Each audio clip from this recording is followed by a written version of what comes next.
Dear students, now we will see the impulse response representation for continuous time LTI systems. That is nothing but convolution integral. So the derivation for convolution integral is the same as for the convolution sum. The only difference here is the input what we are considering is a continuous time signal.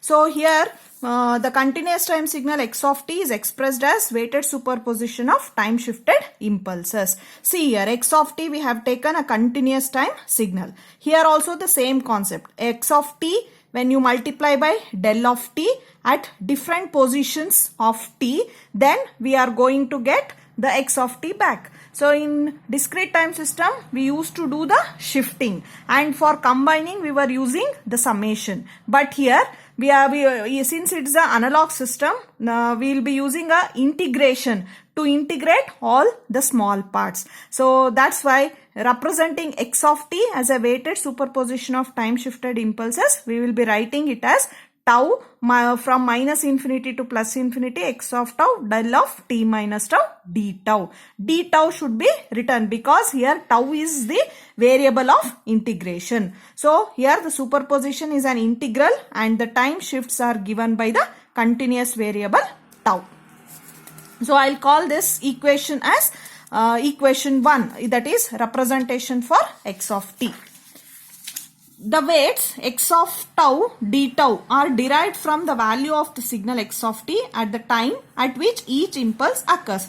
That means when you multiply x of t with a impulse which is occurring at the del of t minus tau, then we are going to get the value x of n. See, this is similar to your convolution sum value where we have written the a, b, c, d, e samples. For each samples like x of minus 2 del of n plus 2. So like that. So there it was a discrete sample, but since here it is a continuous one, we will be writing x of tau d tau, and this tau is actually continuous here. Now here also we'll consider a LTI system.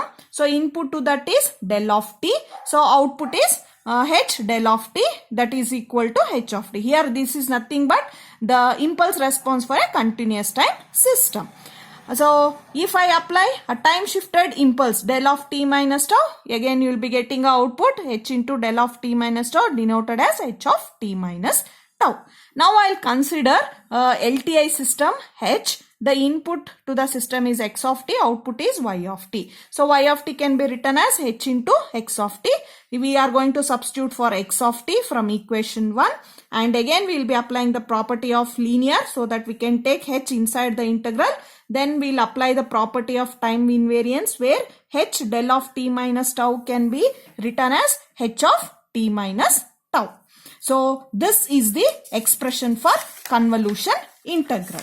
So I'll call this as equation 2, and applying the time variant property, I'll be calling it as equation 3. So equation 3 refers the convolution integral. So this is the definition of the integral, and this is the definition using the symbol x of t convolution h of t. Now the convolution sum and convolution integral derivations are over, and the expressions are very important. So in the next session we will be doing problems on first convolution sum, then on the convolution integral.